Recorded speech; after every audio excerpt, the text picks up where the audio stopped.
Josh just flirted. Yes, I did. Set. This is the Nick Hall Comedy Podcast featuring Josh Griffey. What up? Real dick face. You are what you eat. And of course me, I'm Nick Hall, the namesake and probably the best person in the world. Let's get started.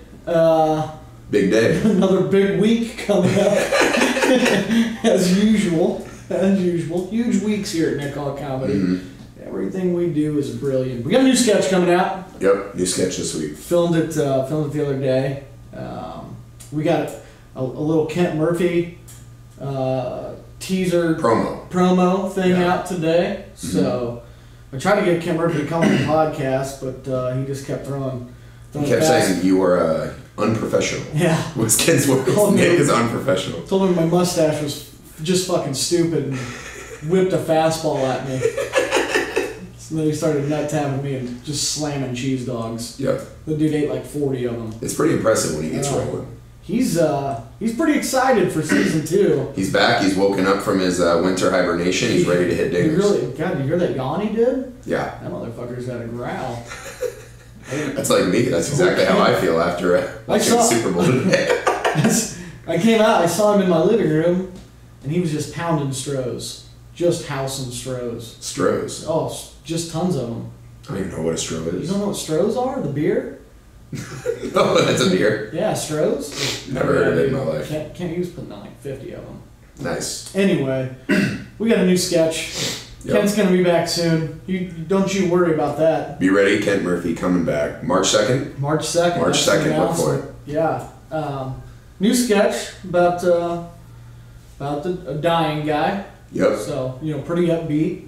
Something. A man just walking through the world and life intervenes, man. Like Jeff Goldblum says, life finds a way. It's one of my favorite go-tos. Life just got him and took him, and I think he went out with style though, and I think you're gonna see that. I'm pretty excited for it. It'll be a good one. You did. God, man. There goes my phone. So that's pretty neat. But you did your best acting work I've ever seen. Well, thanks, man. That's good. I mean, talk about Oscar season coming around. Chill City. Yeah, I was gonna say now that Philip Seymour Hoffman's out. Too soon. Dude. Too soon. I was gonna say maybe I can get in the race now. That's such a bummer, man. Yeah. That was actually like even more sad than the Super Bowl and the halftime show. I know. We'll talk Peyton about Manning's offense. Like the saddest thing of the day was Philip Seymour Hoffman going. I woke up this afternoon. I don't want to say this morning because that's a lie. The crack at 3:30. The butt crack at noon. Yeah. No, but I came out and I sat down and Heath walks out, and he just goes, "It's a good thing you're sitting down." And I was like, "Why?" He goes, "Philip Seymour Hoffman died." I was like, "What?" Yeah. So like pretty much all day today. See, I'm not a mourner. Like I don't like death. Like I don't. I'm actually a huge fan. I hate going to funerals. It freaks me out. And so, like, I just try to, whenever stuff like that happens, I just try to, figure out some awesome shit. So, like, the whole day I was, like, going through, because we're going to do, like, the movie quotes later. So I just moved on to, like, the Big Lebowski quotes, and I was just, like, reading it and watching his scenes and that, and just laughing my ass off. That and Along Came Polly. Right. Just raindrops. Yeah. Like the dude was just like he could do everything. Like in the comedies, he was freaking hilarious. He just had that role in Mission Impossible where he's like the super evil dumb. And then you put him in like he goes and plays Capote. Do you have a wife? Yeah. I'm gonna find him. I'm gonna hurt him. When he's doing the countdown, and he's like, but then he goes and like does Capote and like Doubt and like the dude in The Master, and the dude can just like flat out straight fucking act. He was the man, dude. Too bad. So it's a sad one today. That was a tough one. That was a tough one to take, man. So all you guys out there, do yourselves the favor. Get out there and check out some Philip Seymour Hoffman. I know I'm doing that all week. Start with The Big Lebowski. It's the greatest movie ever made. Anyway, the dude's awesome. I'll have to run that through grading. That is not a podcast official statement, guys. It is an official statement. Let's move on. Rest in peace, Philip. Goddamn. But now that he's out, Academy. Watch my short. See if there's a spot for me. Yeah. Wait, did he even have a movie this year? Yeah, well, he's got the Hunger Games movie. That's definitely an Oscar. No, he didn't have an Oscar movie, and then I think he was working on another movie that is like Fast and Furious 7 now. It's like what the hell's gonna happen with it? I don't know. I wish Fast and the Furious 7 would Paul Walker itself as a franchise. Too soon? No. I'm just saying, like, I've had enough. It's not anymore. You just broke the barrier, bro. Well, now that Philip Seymour Hoffman passed, like, that means that the moratorium on that's true. Paul Walker jokes is over. I think that's true. Well, hopefully nobody else ever dies, because I like Philip Seymour Hoffman. I don't know, dude. How are we ever going to get our names out there and advance our cause if all these people keep living? Yeah, that's true.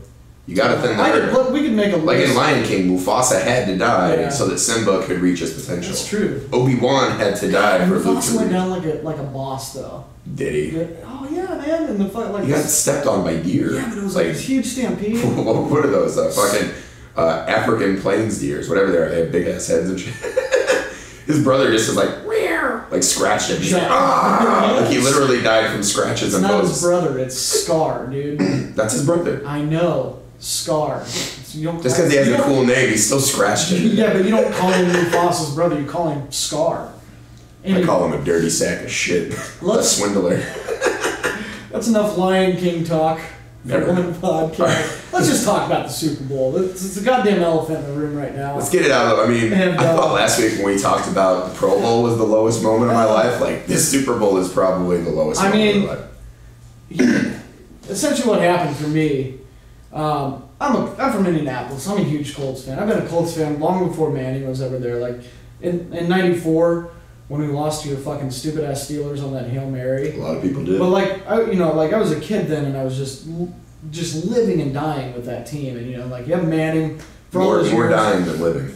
So like going into this game, I'm like, this is it. This is Manning. This is his statement game. Chance for him to get number 2, and just shut everybody up because he's clearly the best quarterback that's ever fucking played. Like it's not even close. He's one of these guys, right? He's reached the level where he is inarguably always going to be in that discussion.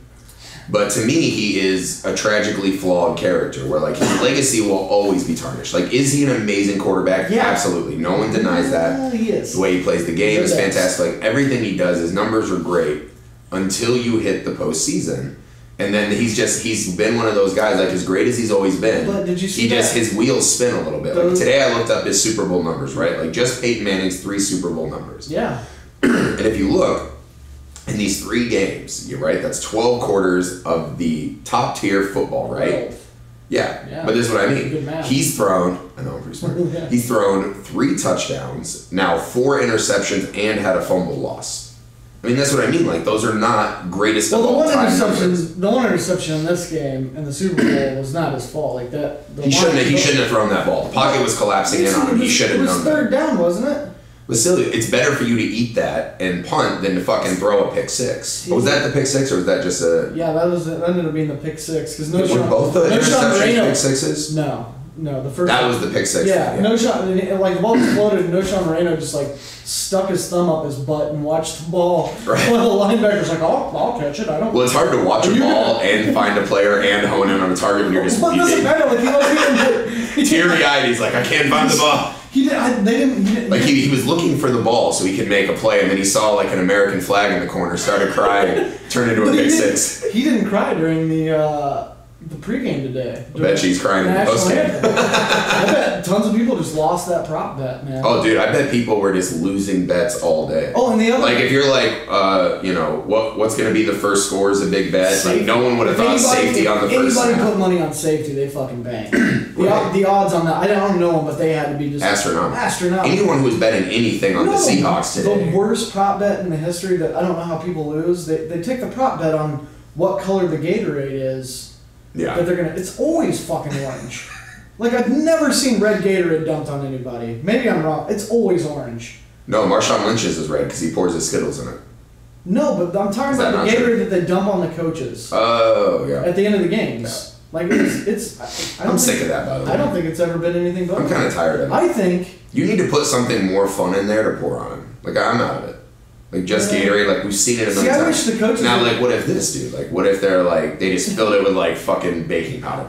Yeah, see, here's what I wish would happen with the Gatorade. I wish the coaches would just get a better sense of humor. Mm-hmm. And, like... Straight down to his feet up. No. Like, so John Fox, like his whole team had a breakdown. Like, special teams was fucking horrible. Right. The defensive, like... John Fox should have just went and picked up the Gatorade and dumped it on his defensive line's head. Been like, thanks for that. I thought you were going to say he should have gone over to, what's his name, Pork Chop, and be like, hold me up by my ankles till I quit moving. Like, in the Gatorade. The defense is just sitting there just like, fuck, man, and John Fox just runs up. I see that, like, that's Can you just... imagine being John Fox, though? It's like, you have to go through this whole Tebow thing where you're like, fucking Christ, dude, like, look at what I'm dealing with. And then all of a sudden you get the Cadillac, right? Like this great, amazing, all-time best quarterback. Not the best ever, but an all-time great quarterback. All-time. You still just can't fucking get it done.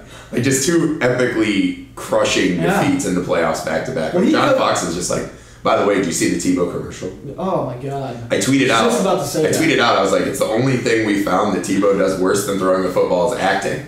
But did you notice, even in his commercial, where he has presumably unlimited amount of takes when he's throwing on the moon, still off target, receiver having to like go all over. I saw someone some of my other friends were tweeting that online. I went back and rewatched it. I was like, Jesus, like how many takes do you think they gave him to like throw a ball? The moon made a full revolution around the earth by the time he released it. Although for the record, I think the Broncos would have been just as fine, if not better, with Tebow on their team today. Well, I mean, they could have been any worse. Like I could have quarterbacked that fucking team today and probably had. But that's what I mean, though. Like it's the thing that kind of always haunts Peyton Manning, and I think it's one of those things like it always will stick with him. You know what I mean? Like it's just something that people are always going to have in their mind. It's the same as Marino. I think it'll stick with people like you that just refuse to like look at the numbers.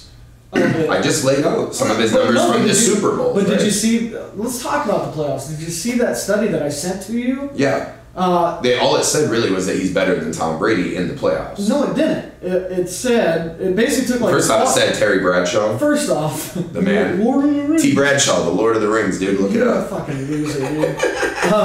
But it took like all the stats from the playoffs, from like, all the quarterbacks, and lied, and it went Joe Montana, Terry Bradshaw, Peyton Manning. Well, the list is already wrong. Tom Brady was 10th on that list. Terry Bradshaw. According to stats in the playoffs, Terry Bradshaw. Tom Brady is the 10th best quarterback. Sure. According to stats. Sure, but I'm saying look at. So again, I'm right. Look at Peyton Manning's Super Bowl numbers. Garbage. Mm-hmm. And the only game he won out of those three is against one of the 5 worst teams to ever make it to a Super Bowl. They were one of the best defenses that ever. That Chicago Bears team, quarterbacked by Rex Grossman, is one of the all-time most pitiful Super Bowl contenders. You can't luck box your way into a Super Bowl. You just can't. No, I'm not saying you luck your way in, but like when you look at the teams, right? Like that team is one of the worst offensive teams that's ever made it to a Super Bowl. I just want to go on record and say that Josh Griffey is a mediocre sports opinionist. Whoa! Repeat. First off, mediocre. I'm Richard Sherman, #1 Sportscast. Nick, don't talk about me. Don't talk about me. Repeat mediocre. If every listener of this podcast knew that you were going to test me, we would have already been wearing our rings, baby. Team Griffey. Look it up. Dude. Speaking of Sherman, dude, mediocre ankle bones, gross. Yeah. I thought of a really bad joke. You did? Yeah. Because, like he went down with the injury, and it was like, I guess pride does come before the fall, Richard. I don't think you would like that. No, I saw actually, really there's a guy on Twitter that started the like fake Richard Sherman Twitter now where he just screams at people all the day. Yeah. And he's the one who put that up. He's like, oh shit, I guess my ankle bones is mediocre. And I was like, Jesus Christ, that's so good. But you know what I thought he was going to do? I thought he was like just faking the injury so he could go back in the locker room, record his new Beats commercial, and fucking plan all of his speech. You know what I mean? Because like the one, he like fell down on a tackle and he just goes, Urgh! And I'm like, dude, you tackled him. Like, you didn't even get touched. Speaking of Beats, like, what the hell were they doing in this? Because, they started with the Kevin Garnett, and then they go with like, calling making Thug a racist word in their next one with Richard Sherman, and then today Kaepernick, they hit Kaepernick. Today they just prayed out Ellen DeGeneres. They're like, she's not a thug at all. We're just gonna get her out there. Is Ellen a thug though? No. Because if you look at what Ellen was doing in the commercial, she broke into someone else's home and was fucking with all their shit, playing with their beats. I mean, that's thug. That's a knucklehead move. Like, if you look up like what thug means, it's usually like criminally oriented as like the main focus. Ellen's a fucking criminal in the commercial. Like Goldilocks of old, like one of the worst criminals in fucking fantasy. I heard another really bad joke about the Super Bowl today. I didn't write this one. Okay. I wrote the pride one. That was me. Great. I'm a comedian, you guys. My buddy Dick sent me a text like after the first play, when the safety, and he goes, "I hope the Broncos win, so that when they ask Manning after the game, what was the key to victory, and Manning can say, safety first. I see what you did there. that's like... You know what would have been a good key to victory for the Broncos? What? Not having Peyton Manning as their Super Bowl quarterback. Manning didn't have really anything to do with the loss today. Let's be honest.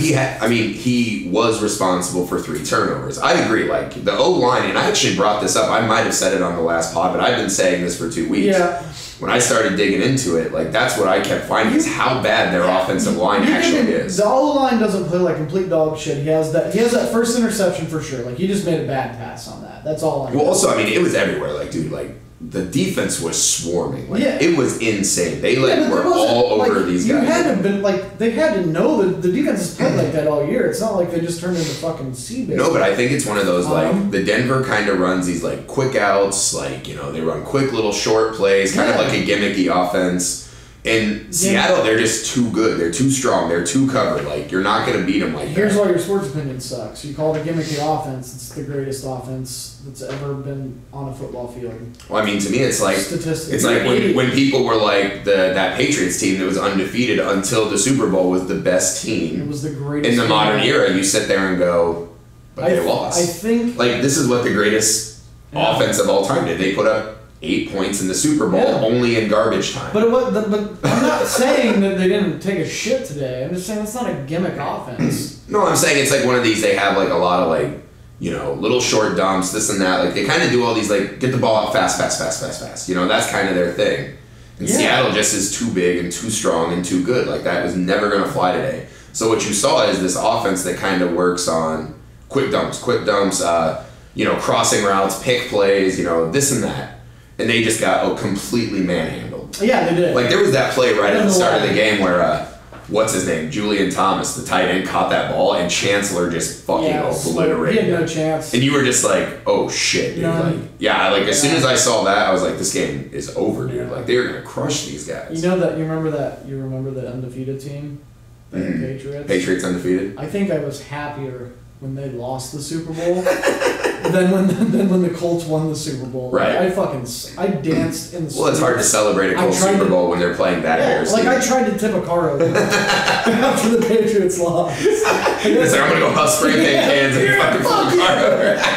I did, man. It was No, I don't know. I honestly was so impressed with Seattle. Like the defense was insane. Russell Wilson Wilson played a fucking nearly flawless. That's the thing. As bad as dude, how about Percy Harvin?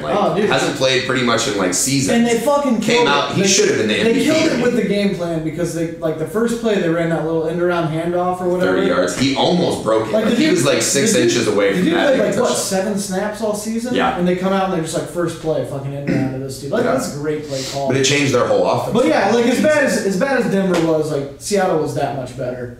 Oh yeah, today. Seattle, as much as the Broncos, I think it is I was looking this up. I think it's one of the all-time worst performances ever in a Super Bowl. Yeah, definitely any that I've seen in my lifetime. Yeah. It's tied for the 3rd worst defeat at 35 points. That differential is insane. Fuck. So it was just such a crushing defeat, and Manning sucked, and everyone's and that defense, they might as well have not even had a Broncos defense out there. They might as well just. But the only person that sucked worse than the Broncos tonight was Bruno Mars. Oh my god. What a little douche. Dude. The guy is essentially a hair gel salesman. That's all he is. I'm Well, what was his bit, right? He came out and played 2 really boring songs.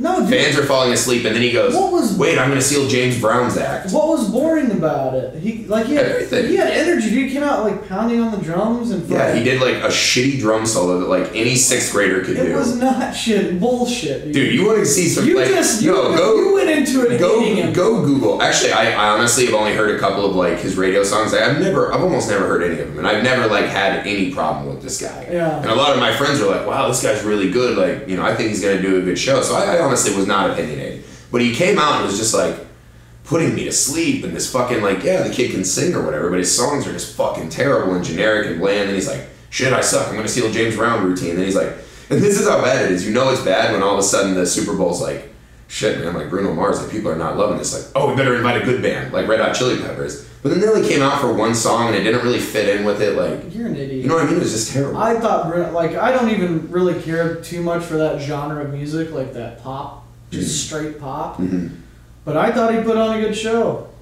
Yeah, I mean, I thought he stood in place and did like a microphone, like speaking of stupid prop bets, they had a prop bet whether the Red Hot Chili Peppers anybody would take their shirt off in the band. That's just money in the bank. That's what Floyd Mayweather should have put his $10 million on. Who's betting? Oh my god, what a dipshit! But like if you've ever seen anything the Red, I don't think Anthony Kiedis has worn a shirt since the Red Hot. No, I think him and Matthew McConaughey are neck and neck most shirtless public appearances. I don't think Kiedis owns shirts. No, that's how he stays rich. He just doesn't buy shirts. When it gets cold, he just gets another tattoo. Like some people go invest on Wall Street. He's like, dude, I'm just not going to buy shirts anymore.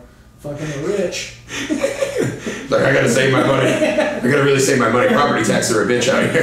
How'd you get rich? Stop buying shirts. Yeah, quit buying shirts, dude. Best decision I've ever made. How else do you get rich? No, if you know what costs less than shirts, guys? Gloves with the fingers cut out. That's all he wears for more. Flea's the same way. He doesn't wear shirts and he still kicks ass. I mean, it was just one of those, I was like, why didn't they just let the Chili Peppers do it? And maybe the Bruno Mars kid could come out and like, I don't know. Bruno Mars kid. Who's this Bruno Mars kid? I mean, honestly, it was the most like it was tied for the worst, my least favorite show I've ever seen at the Super Bowl with Black Eyed Peas. Not even Black Eyed Peas. Black Eyed Peas were by far the worst. Horrible. That's not even in the top 3 worst in the last 5 years, man. Oh, yeah. No. Yeah. The Madonna one last year? Love that Madonna. That was horrible, man. First off, to even compare Bruno Mars to Madonna is just a fucking insult. Like Madonna, she's the greatest female pop star of all time. And her catalog is awesome. From like 88 but what they did on that, there was a show to it, and there was all these sets and whatever. It's like, it was a production, it was high energy, it was fun. Like I couldn't disagree. MIA, like... Well, here's what I got. Here, let's get a guy dressing like he's from the 50s. Pretty much standing still, swiveling his feet around and singing a lullaby. I'm about to fall asleep anyway. Comes out, he plays instruments and fucking...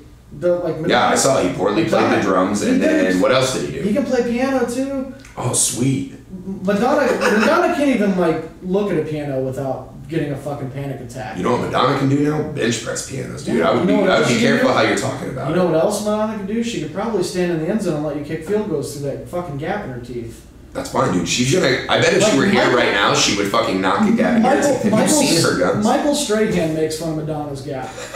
That's how bad that thing is. That's fine, dude. I don't understand. Maybe that's the secret to By the way, like if you're teeth. Michael Strahan or Madonna, like Michael Strahan probably makes more money now. Well, he'll make way more money in this. Than he did in NFL. Like Madonna's made a fucking $1 billion, and like it never occurred to either one of them. Like maybe I should go get this fucking stupid ass gap in my teeth fixed. That's fuck you money, dude. That's the look at this. I can do whatever I want. It is fuck you. Like if you have. If I was that rich, like the last thing I would give a shit about is what some podcast host is saying about me, when even as a 60-year-old woman or however old she is, she's like, I can knock him out in 10 seconds. I'm just saying. Like, if you and Madonna met in the octagon, like, your nose would be bloodied up against the cage. She would just be pounding you out to strikes within a minute. I'm going to say this right now. I'm going to throw the fucking gauntlet down. There's not a woman on this earth that can beat me up.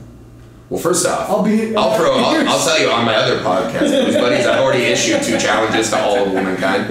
I said except for the MMA girls, if the WNBA will have me and give me 6 months to practice running, I'll be the Dennis Rodman of the WNBA. No questions asked. Like, I would box them out. I've said this. And I did call out UFC women's champ Ronda Rousey. Yeah. I pray she never actually listens to that. Well, I would never fight a UFC chick. That's stupid. There are chicks that... Madonna looks like a UFC chick. She will fucking wreck you. In the WNBA, I do agree. I guarantee you, I don't even need to go fucking work out. No. I would like to run a little I could walk down to the court right now, WNBA, and I could beat every woman in the WNBA in one-on-one basketball game. We should set that up. I'm going to say it. Well, one-on-one, that's like cheap basketball. That's like fucking poser ball. I'm talking like in the scheme of 5-on-5, me running plays, picking rows, boxing out. They're like, what about Brittany Griner? She'll stuff you every time. Well, A, no she won't. And B, she has to take the ball out at the top of the key. Let's see that fucking sequoia tree try to dribble around me. You just got the swipes? Not happening, dude. I'm fucking picking her pocket every time. I think if there was one woman I wouldn't call out, it might be Grinder, but no. I think everyone else. I think I could at least be like Dennis Rodman. That's what I'm saying. Like I won't be Shaq, but I can be. I've run this theory many times. So if you've heard this, forgive me, but here's what you need to be in the WNBA, right? Pretty uniform. Yeah. That will be given to me by a manager. An ABA ball. Yeah, tiny ball. That's sweet because then I can grip for show. Oh. And that makes me better. Just do that fucking big bear ball grip. Yeah. And thirdly, an ability to not dunk. So like really, I have all of the qualifications of a WNBA. I love when Grinder does dunk. They always put it in the top 10. Right. And it's like, oh, that was me. It looks like every time a kid dunks a ball for a first time when she dunks. Like she's not throwing down like sweet dunks. It's like that barely fingertips. Like you can imagine she probably practices with the tennis ball like we all used to. I mean, no offense to the ladies, but you suck at basketball. But Grinder is probably the best of the WNBA. But I mean, what's that worth? That's like being the best person on the Broncos offensive line tonight. Like, yikes. Yeah. Like being the smartest kid on the short bus, you know what I mean? Like, yeah, I was actually. I know you were. Story of my life. Still are. Look at how far I've come. Yeah. All right, commercials. Not one.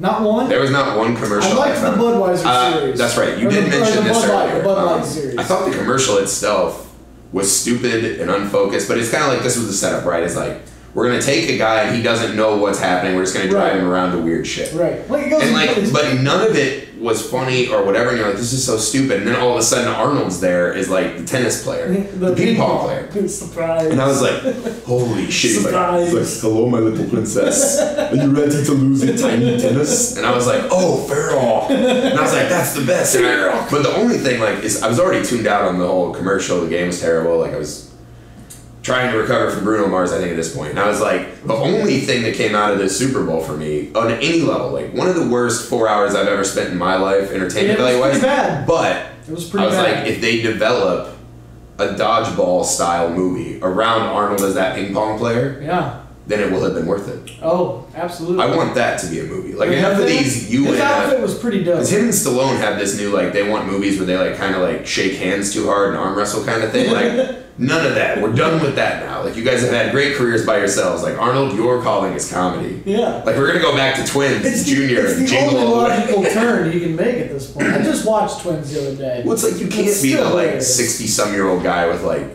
titties. And, like, don't get me wrong, he's probably still in infinitely better shape than I am. Oh, God, yeah. But everyone would go see a movie with Arnold as that character. Oh, yeah. Like, that would be hilarious. It's like what Stallone and De Niro tried to pull out that boxing movie. Yeah. Where like they're just like two 65, 70-year-old men that grease up their fucking old wrinkly chests. Right. Can you imagine someone writing that though, and then Stallone shows up like still on the HGH, and they're like, "Come on, buy in with us." And then like I bet Stallone like every day on like the thing, they're like, "All right, training montage. Stallone's character, old, flabby, saggy, tanned like a fucking cowboy boot, like just that terrible skin." And they're like, he's in the gym struggling because he's old, and Stallone's like, "Hey, time out, director. Not gonna fly, dude. I never struggle in training." It's like you have De Niro who looks like the old flabby, and then there's just Stallone like, "Wait, you want me to put up this 400 bench? Like, no problem."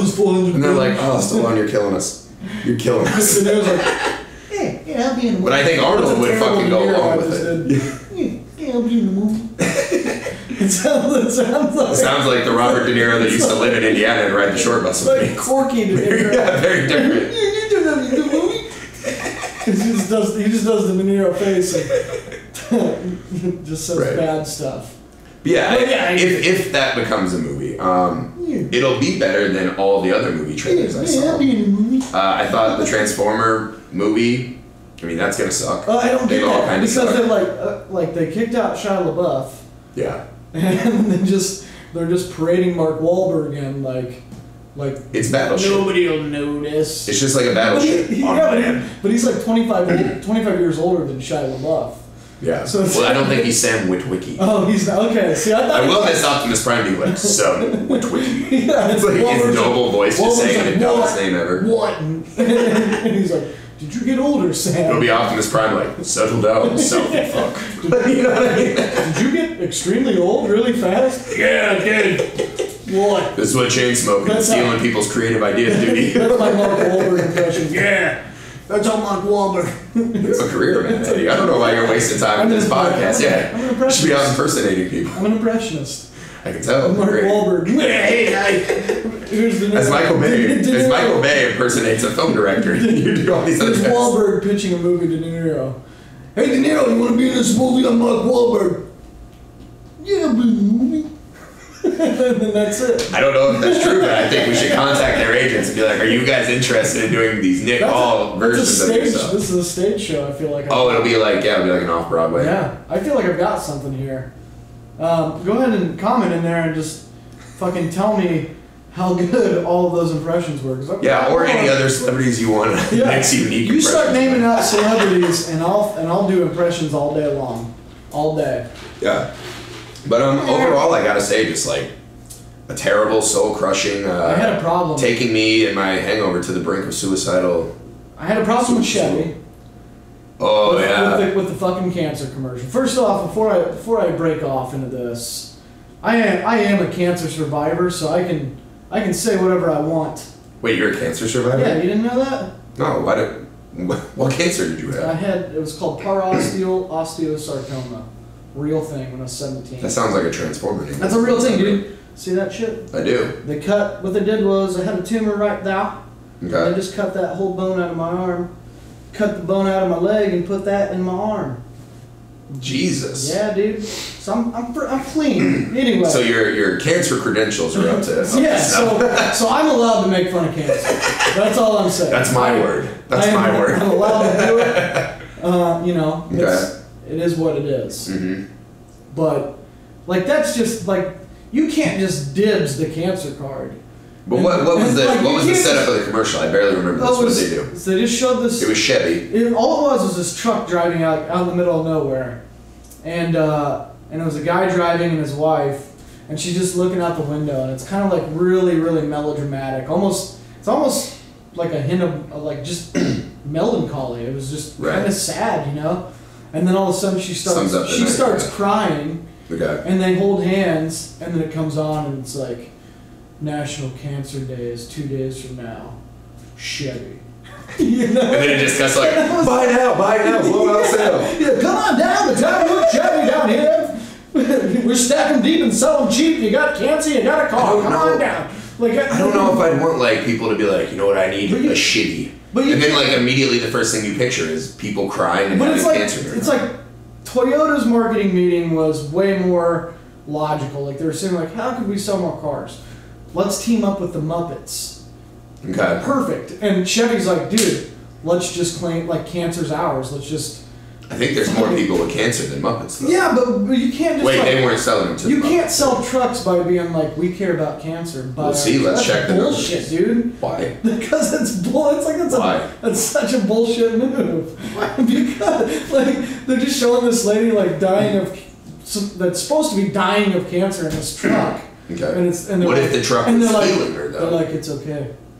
She's buying a Chevy. What if the truck was healing her? Maybe that's what the commercial is about. Yeah, if the truck heals cancer. You know, like Doctor Who's TARDIS, like it has all these like special powers. I love Doctor Who. Oh man, Doctor Who is the best. It's the finest of I have a problem with it, Griffey. Go on with your Doctor Who shit. Wait, Cancer Chevy or Doctor Who?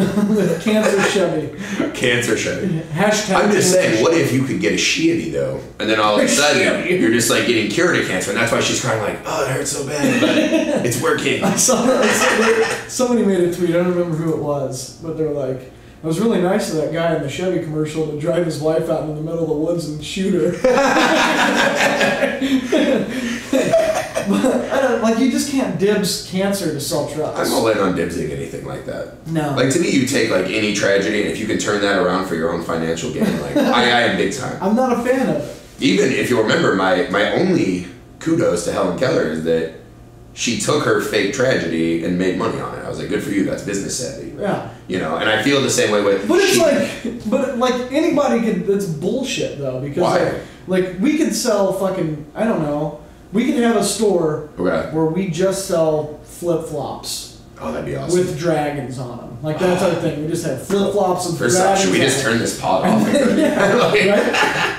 And then we just make a commercial where we just show like little kids dying of cancer, and then we're like, They're fucking comfortable as shit. Don't let these kids die of cancer by these dragon flip-flops. Like that.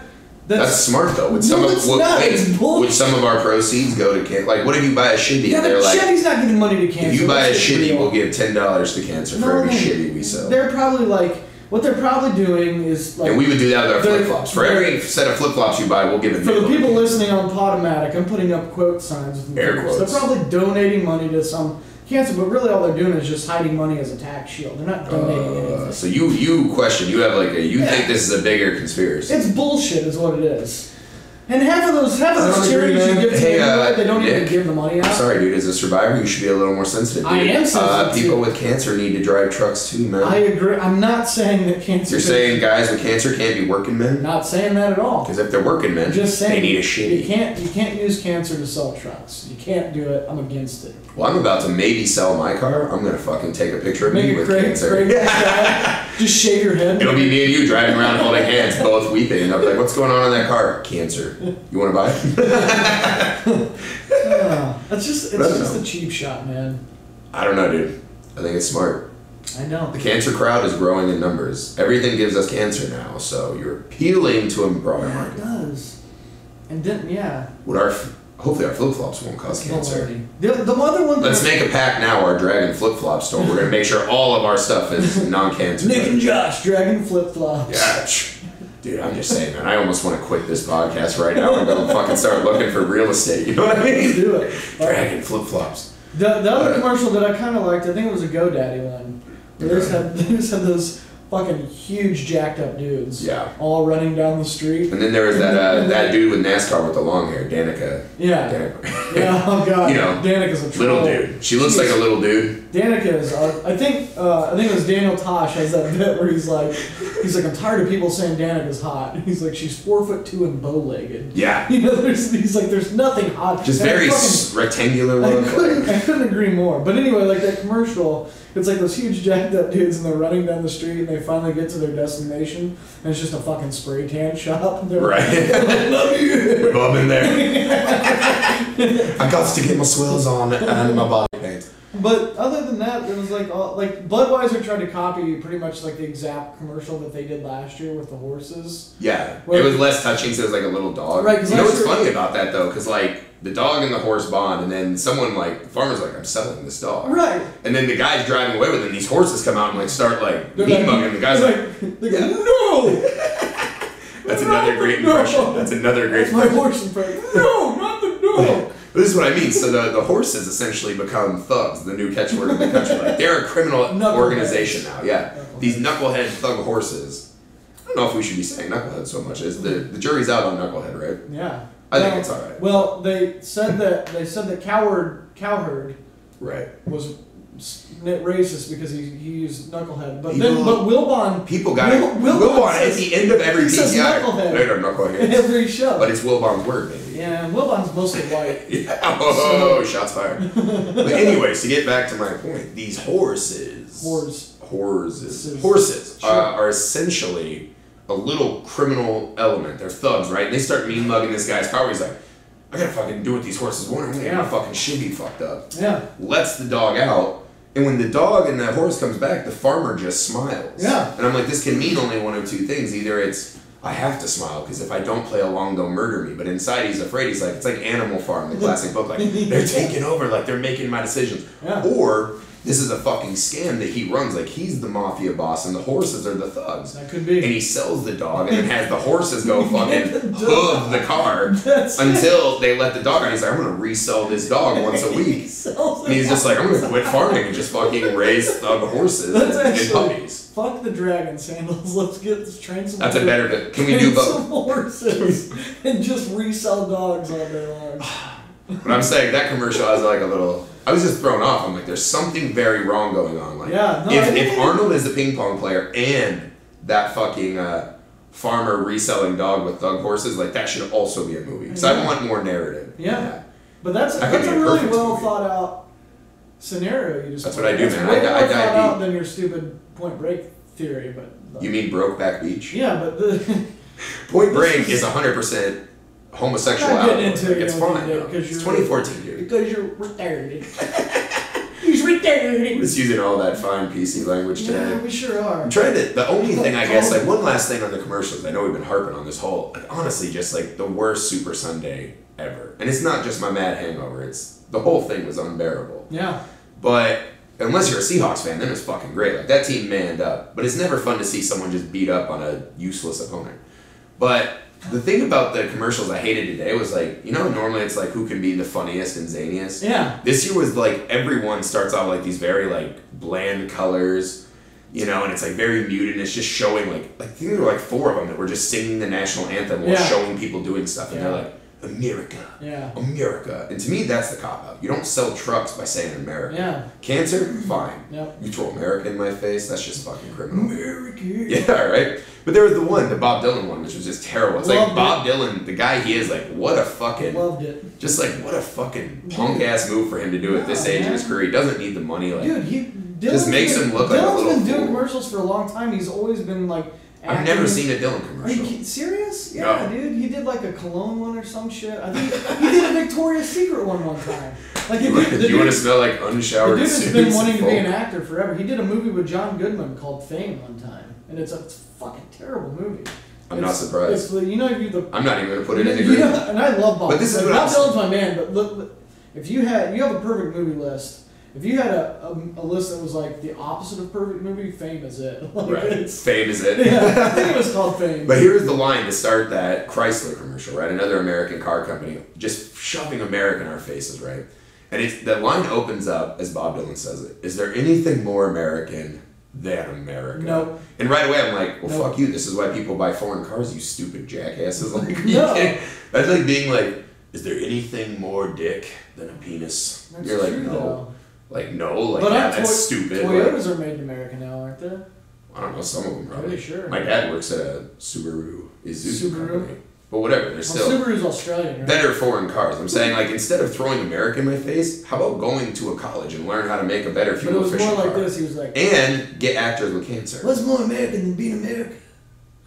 What's more American than We're just on a roll with these impressions. 1, 2, 3. Hey, what's I don't know how we fit all these people in one tiny pub room. You gonna buy a Chrysler? I love Bob Dylan. What's more American than American? Alright, man, let's fucking... Just enough. This is the fucking most pathetic Super Sunday, dude. It's a black eye on America. It's a black eye on Peyton Manning's legacy. It's a black eye on football.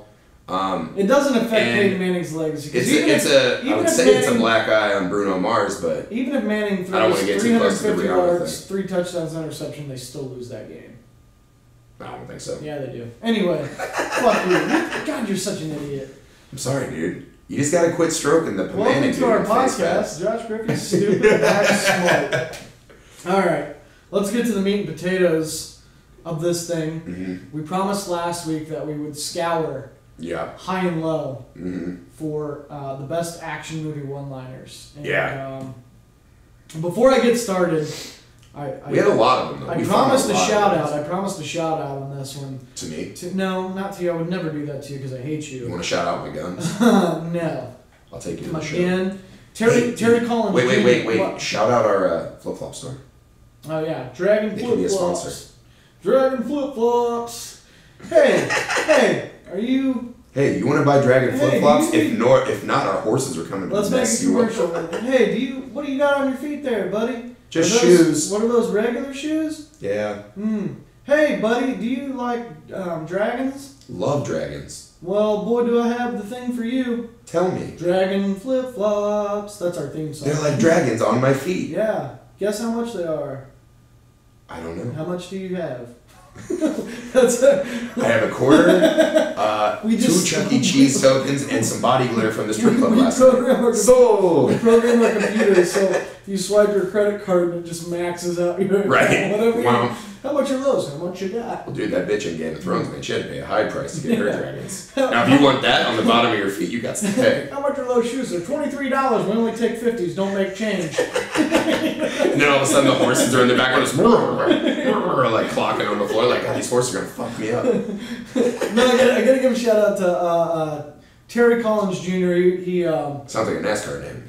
it kind of does. Yeah. It kind of does. No, he hit me up on Twitter. We were talking about the movie lines and stuff last week, and he was really upset that we didn't bring up Big Lebowski last week, and so I explained to him on Twitter, I was like, dude, that's my favorite movie ever because it's the most perfect. Terry, I'll try to put it into grading soon so we can get an official podcast stance on it. We're gonna try to get an official grade for that. I mean, I would say at the top of my head, it's not a bad movie, but I don't know if it's gonna be perfect. Like I'll put it to the grading. Well, let's do this. But Big Lebowski's out because it's not an action. It's not really an action. We were going for action. Right. It's just got a plethora.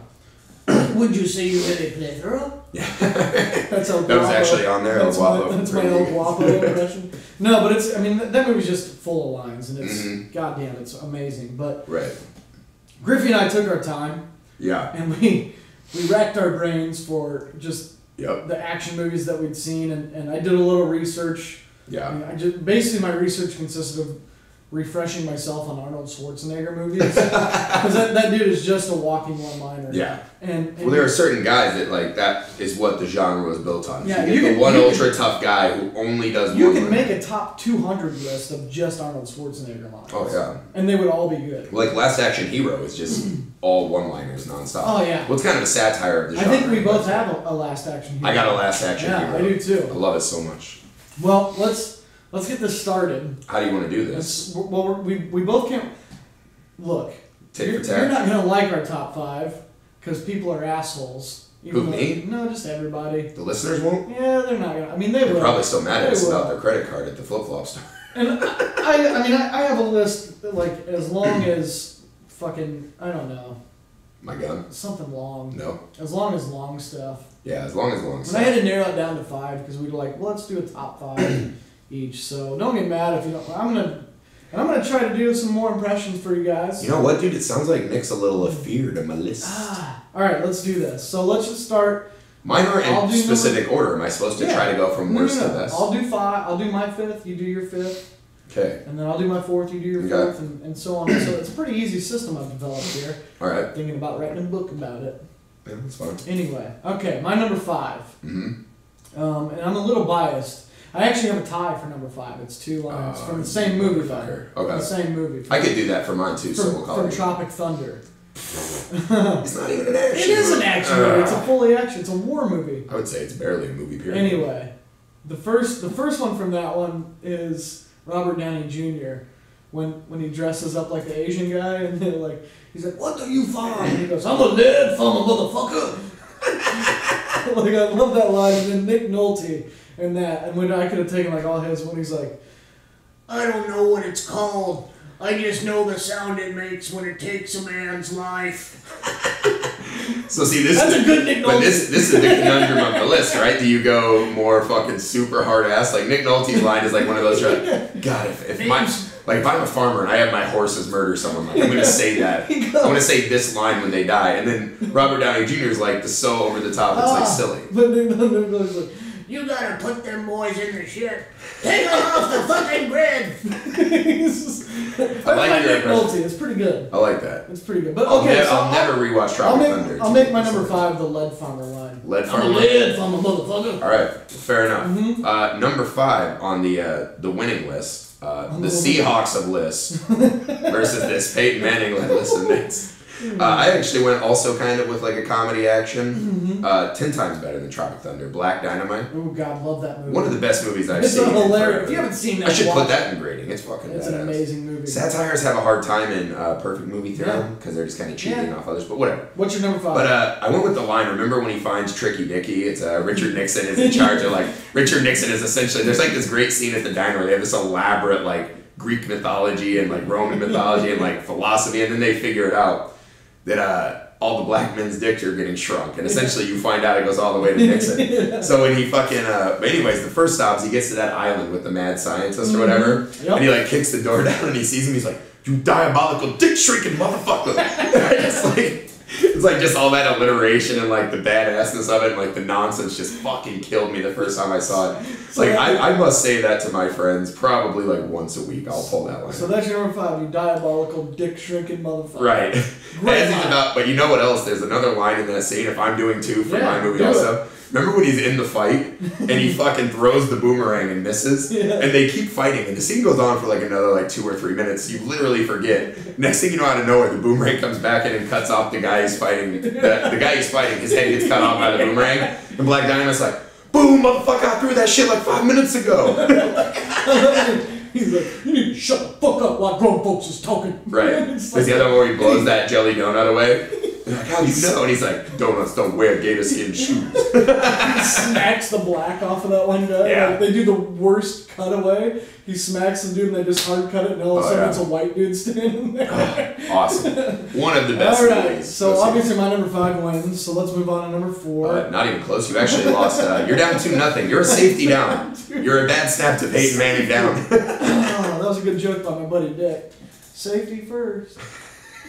It would have been a Peyton Shout Manning out to Dick, completed man. it. Thanks for helping me write jokes, bro. That's why my career's taking off. Hey, yeah, if you're not busy, come help him write some shit for this podcast. You know what I mean? Yeah. Okay, my number 4. Right. From Last Action Hero. My number 4 is also Last Action Hero. Booyah. Nice. But it's a scene where I think they're riding in the car. It's been a while since I've seen it.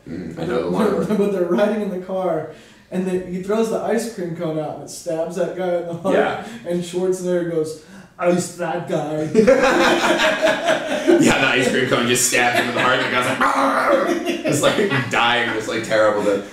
Ice the not guy. Ice that guy. Like, what a stupid line. It's stupid, but that's the thing. Like, that movie was also right for one-liners because it's just a movie making fun of all It's a great movies. flick. But mine was also the same. He's I think they're in the movie theater, and he's like about to fight this guy, right? Yep. And this dude kind of comes up to him, and he goes, "Hey, are you a farmer?" And the guy kind of gives him a look, and he goes, "'Cause here's some acres." And he kicks the guy right in the nuts, dude. The guy's like, "Ah!" And he's like, just so awesome, because it's like, acres, like, that is such a fucking stretch of the English language. So stupid, but like the way he does it, and then I like any badass moment or fighting move that ends with someone getting kicked in the dick. It's like such an awesome moment in life. So yeah, I also went Last Action Hero. Alright. And I've already got my first pick 6 of the contest. Ooh. Boom. Booyah. I'm crushing right now. No, and my list only gets stronger. I'm pretty sure mine's better. Anyway, let's move on to number 3. Here's my sleeper. I'm pretty stoked on this one. And it's the dark horse. It's gonna win it. It's from the movie The Good Son. Okay. With Macaulay Culkin and Elijah Wood. Not really an action movie, maybe cheating. It is kind of, but Macaulay Culkin is holding on to Elijah Wood like over the cliff or whatever, and he goes, "If I let you go, you think you could fly?" and like, no, I'm Elijah Wood. I don't have wings. Right. You know, like they should have just spun it, made it this really weird Vince. You know what would happen? They should have made it Vince Vaughn, where he's like, "No, I can't fly. I'm just a guy. I don't even have wings." Impression number 12. No, but what would have happened is Macaulay Culkin would have dropped, and all of a sudden I'm like, "Caw-caw!" And like a giant Lord of the Rings eagle saves him. Macaulay Culkin's like, "No." Home Alone 2 had just come out. Right. And then, like, My Girl or whatever, you're like, oh, Macaulay's a cute kid. And then he's like... My Girl, he was, like, pathetic. He's, like, a little, like, wimpy... Yeah, but he's like, oh, he's this cute kid. And then he just, like, he's a murderous motherfucker. You know what, dude? I never thought of that. My Girl is almost like his karmic punishment for Home Alone. Yeah. Like, he got caught in a booby trap. You know who said it? Life. Yeah. If I let you go, you think you could fly? I'm actually going to say, I think that is probably the weakest line. That's a badass line, dude. And it was delivered by a 10-year-old, bro. Yeah. Or 11. I don't know. I think it was probably, at the time that line was delivered, he was already mad heroin. Do you think he was still sleeping with Michael Jackson, or was it post-Michael Jackson? There was no evidence on that. He was acquitted. He was acquitted. Let's not hang men in the court of public opinion. All right. What's your number 3? This is America. My number 3 is better, right? I went with maybe my favorite just straight action movie of all time, Predator. Because it blends badass action and sci-fi. I'm a huge sci-fi guy. But it starts off right, and they're in the chopper. Get to the chopper. Get to the chopper. They're in the chopper, going over the jungle. So they're over the jungle, right? And they're all, like, you're getting to know all these, like, super badass, like, Green Berets, all these badass military folk. And you cut over, and it's Jesse Ventura, right? He's got his little hat on. He's got that huge chain gun, remember? Just, like, he mows down a whole fucking part of the forest with it. Like, he just cut down, like, 20 trees with bullets? Yeah, he did, because he's the body. Yeah. You know? So the line is, he's getting a big fucking dipper, right? He's a chew tobacco guy. So he takes a big dipper and tries to hand one around. He's like, "Hey, you guys want some of this?" And the one guy's like, "Get that out of my face." You know, like he just had nothing to do with it. Jesse Ventura gets this like squirrely look around. He starts looking around. He's like, "Y'all a bunch of slack-jawed faggots." And he's like, "This shit here will make you a sexual Tyrannosaurus." And I remember seeing that when I was 10, and I was like, I don't know exactly what I'm gonna do with my life, but the one thing I want more than anything is to be a sexual Tyrannosaurus. I don't know what that looks like you're really big, but you have really little arms. Like, I don't know, but it's awesome. All right. But that is like one of, because not only is it great and like comedic, but he's also like he instantly makes himself the baddest guy in the plane full of badass. No, it's badass. It's not better than Macaulay Culkin delivering just like a kill line. I'm just saying, fucking Bobby Ventura would just knock Macaulay Culkin out. Number two. Who do you guys think would win in a fight between Jesse the Body Ventura and Macaulay Culkin? Macaulay Culkin, the 10-year-old Macaulay Culkin that A is a murderer. No, A, he murdered like his brother or sister in that movie, and B, fucking just another 10-year-old straight up fought off Joe Pesci, who was in fucking Casino and Goodfellas. Don't compare Joe Pesci. Number two. You know what? See, Macaulay Culkin would be inside like, he'd be like, come and get me, I've set traps. And Jesse Ventura would be like, Schleck, John Frigate. He put his dip in and his chain gun would just blow away the whole Kevin Foster house. What's his name in that movie? I don't know. I don't remember. Kevin something. Kevin McAllister? Yeah. And Jesse Ventura, he'd blow the house away, so traps are irrelevant. Like, little fucking Macaulay Culkin. Joe Pesci in Casino when he like makes Sharon Stone give him head, he just does the classic move where he pushes the head down. Yeah. But he's like, she's leaving the club and she's yelling at him. She's like, "You motherfucker!" and all this, and he like throws her out onto the street and he just stands there at the door and he goes, "All right, okay." Yeah, all right, move on. The thing I also love about that Jesse Ventura line is just how ridiculously un-PC it is. It's like how much more terrible of a guy can you be. Like in a movie nowadays, like you'd almost never hear lines like this. Never. But like it gives you like a look back at these like ultra like it's beautiful stupid men from back in the day. All right, we got to move on here to number 2. Mm-hmm. And I'm going with a line from Roadhouse. Fuck, I think I also did. I think we're just like movie from. We must have just been watching. Well, we have pretty good taste in movies, except for mine's better. But anyway, my line from Roadhouse is when Swayze's fighting that guy, and the guy gets Swayze in the headlock. Full Nelson, yeah. Yeah, and full Nelson's when he goes, "I used to fuck guys like you in prison." And Swayze's like, "What, really?" Jeez, I don't know if I want to fight you anymore. boy. But if the guy said that nowadays, Swayze'd be like, "You can't. That's fine. I'm all for your rights." You can't, as a guy, you can't knuckle up with another guy and then brag about fucking other guys while you're fighting totally toe-to-toe. You know? Absolutely, that is absolutely wrong. No. What would be more intimidating? I used to fuck guys like you in prison. Not only do I have you in a fucking sweet full Nelson, and I'm going to fucking beat your face with my fist, but I'm also going to beat your genitals with my genitals. No. It's total dominance on every level. Like, it's not a sex thing. It's like, it's just I will defeat you on every level. No, like at that point. Because you can beat him on the outside and the inside, you know what I mean? At that point, I was, like, in that point in the movie, I love that movie. But I feel like he should have got a Zach Morris timeout, like Saved by the Bell, where it could have been like, timeout, and been like, "Do you think this guy's really going to fuck me? Why would he say that?" And they're like, "Back to action," and Swayze just beats his ass, you know? Swayze in that movie, though, for how badass he is, he's with the fucking, the hair and like, he wears the like legging pants that like my wife wears when she runs now, and like, I wouldn't be surprised if Swayze had a couple prison dates himself in that movie. I'm just gonna start saying that at random. Like somebody bumps into me at the bar. Well, nowadays that's cool. And then they're like, "Sorry, bro, we used to fuck guys like you in prison." And they'd be like, "We're all for you, equality." Like Indiana, like a lot of our friends on Twitter in Indiana, they're going through this. So like, what's your number 2? My number 2 is also from Roadhouse. Okay. And it's probably the best one-liner ever in a movie. Yeah. When you think of this genre and like this era, right? It's all these guys that are like so ultra tough. Why is it number 2 then? The best of the best. What? Why do you have it as number 2 if it's the best? Because the first one is a perfect mix of badass Go and on. funny. This is just badass. Right? What's Like number 2? It stakes everything, right? So Dalton gets in the fight at the what is it? The Dirty Spade or the Dusty Dime, whatever the fuck it's called, the bar he's working at. He gets in a fight and someone stabs him in the arm with a knife before he just like does one of his, you know how Swayze had like that weird kung fu, like he just was making shit up? Yeah, dude. Really weird, like the weirdest fighting, the weirdest fighting style ever, but just dominated other men. Not like the guy who was gonna rape them, that's real domination, but half domination with fists and feet. But so Swayze's in the hospital, right? And the nurse comes out and she's like, "Ooh." And she's like looking at his file and she's like, "This is like a phone book of injuries. Like you've been fucking almost murdered 5 times. Yeah. And Swayze's just sitting there cool as a cucumber, right? Doesn't even give a shit. She comes over to like start stitching. She's like, "Do you want some anesthetic? You know, the painkiller for the thing?" And he looks at her, he's like, "No." And she's like, this is gonna hurt a lot. When she's about to stitch him and he looks right in her fucking hairy eyeball and just goes, pain don't hurt. But it's like the manliest thing you can ever say. Like, I try to do this in my life, right? Like, when I stub a toe and I'm like, and my wife's like, are you okay? And I just go, pain don't hurt. And then I like run into my closet to cry by myself a little bit secretly. But for that moment, you're like, my wife's like, God, my husband is the man. Good, come help me mow the lawn. You're like, no, it hurts. Oh, I'm just kidding. Actually, pain do hurt. Dalton lied to me. Pain do hurt. All right, let's get to the number one here. Let's get to the number one. I don't think mine's a secret. I kind of threw it out nonchalantly last week, but in my opinion, it's the greatest, just like tough talk line from an action movie, from Hard to Kill.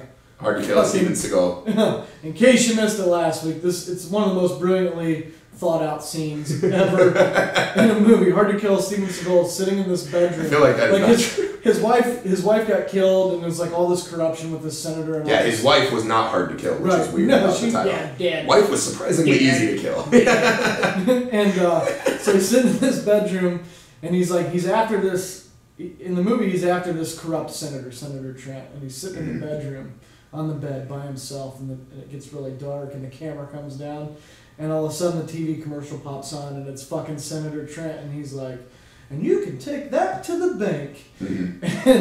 And fucking Seagal just mean mugs this TV, and he just goes... The eyes get real squinty if I remember. Yeah, he goes, take you to the bank, Senator Trent. The blood bank. and then fucking... The blood bank. End the scene, dude. Like, and that's it. Yeah. See, that's one of those great moments you're like, oh, shit. How does one get taken? To the day when I watch that movie and that scene, I get full wood. Full wood. Full wood, dude. Yeah. That is a great line. It's just one of those, like, it's like, wait, how do you think that goes? Like, he ties him up and he's like, quiet back there, we're going to the blood bank. Don't make me turn this car around. He gets to the blood bank and he's just like, here. And he's like, nurse, hold this guy, I'm going to rough him up. I make good on all my problems. Yeah, right? You know? How does that end? Does he kill him at the end of the movie? Yeah, Seagal always wins. He always kills everyone, right? Yeah. His is also with, like, his is real kung fu, but it's like a weird style. Yeah, he was like... He does the thing where guys, like, I don't know, like, Seagal apparently, like, only gets in fights where people grab him rather than punch him. Yeah. Because, like, they grab him and he just goes, and, like, will fucking He's flip one of the people. best at fighting off teams of ninjas. Yeah. That attack one at a time. He's one of the best at that. Besides, like, physics. He uses physics. He uses this huge, fat American body. Were actually the best at fighting off swarms of ninjas. Three ninjas had an advantage, though, because they had the kid who could see the future with his game gear. So what's your number one? My number one comes from the movie They Live. Oh. Roddy Piper. I already know what it is. Yeah, it's fucking probably Roddy one of the Piper, most dude. famous, badass action lines ever. Yeah. And this is where he walks into the bank, like he's kind of in on the game now. He's got the glasses on. Yeah, he's got glasses on, and I think he has a huge ass machine gun too, if I remember. And he's like walking in the bank to like handle business, right? Yep. And he walks in and he just like yells out to the crowd, almost like a pro wrestling like opening. He just goes, I came here to chew bubblegum and kick asses, and I'm all out of bubblegum. He doesn't even say it like that. Though he's just like, I've come here to chew bubblegum and kick ass. Yeah, no, it's just like the most matter of fact. It's like when you walk into the bank, you're like, yeah, I'm here to deposit my paycheck. And they're like, oh, okay. He just says it like that, and everyone's like, oh, fuck, he's serious. Oh, yeah. What do you think they're thinking? Like, someone get this man some bubblegum. Like, Jesus Christ. So that's a top 5. Clearly I won. No, not even close. I don't know. You guys judge. Not even close. Just hit us up. Comments, whatever. I think I dominated. I think what killed you is here's what The Good Son. Here's what we'll do. Not first off, not even an action movie, not even that badass. Hit us up in the comments. Hit us up on Twitter. What did we leave out? I got a couple of honorable mentions before we get out of here.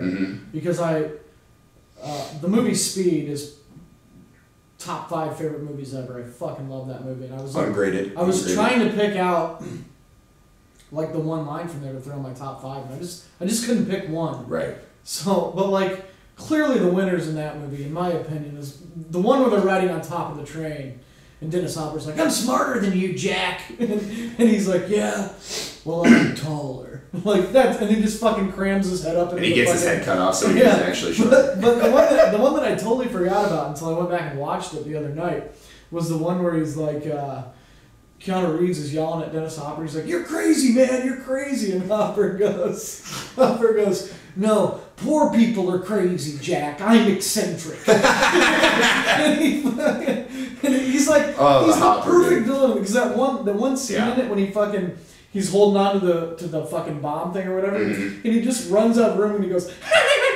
Right. Just runs. It's like totally cartoonish, but it's fucking funny. I had two honorables that I tried to get in. Of course, Yeah, perfect movie alum is Yeah. in the Hall of Fame. Highlander. It's one of those like it doesn't have that perfect one line I want. I mean, Yeah. of course they have the like iconics like there can be only one or it's Yeah. better to burn out than fade away. But there's a great line in that movie, line. right?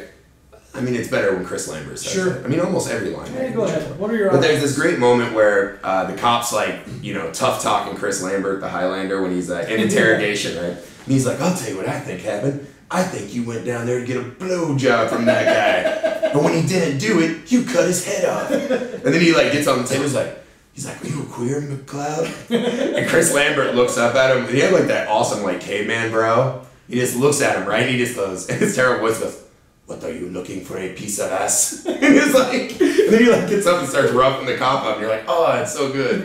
But it wasn't quite good enough. And then there was also, we just watched Big Trouble in Little China. It's got some of, Jack Burton might be my favorite action movie character ever. Just for the record, just to preface this line, when you and I watched it the other day, I could not stop laughing at this. No, it's the best. It's almost like that line that you can't put in a top 5 list because it's just so much better than the other ones. But it's also all of his lines are so good and they're kind of long, but do the line and then we gotta get. He does the one where he's like, so some 8-foot tall monster comes up to you and he's like, hey man, have you paid your dues?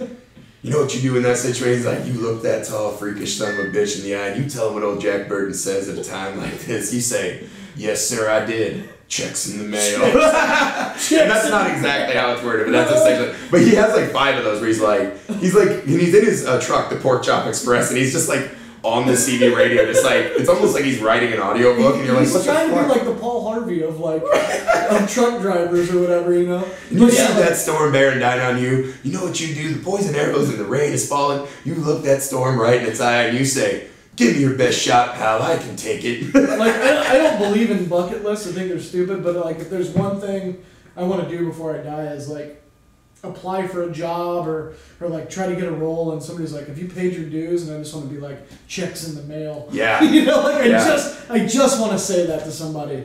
But hey, we got to get out of here because we're fucking taking too long, and we're gonna turn into the fucking shitty Super Bowl if we don't get out of here. But hope you like our top 5. Hit us up on Twitter. Here's our Twitter handles. I don't even know if they're really going to be there, but I'm just pointing at them. Tell us your best movie lines. Maybe we'll fucking make a new list or so. I don't know. We'll figure out something. If you guys have anything you want to hear about, I'm sure we missed a fucking million up. of them. And we had a top 5. We couldn't make a top 100. I wish we could have. But hope you guys liked it. This is the Nick Hall Comedy Podcast. I'm Nick Hall. Josh Griffey, Peyton Manning, the worst. Go fuck yourself, Griffey. See you later.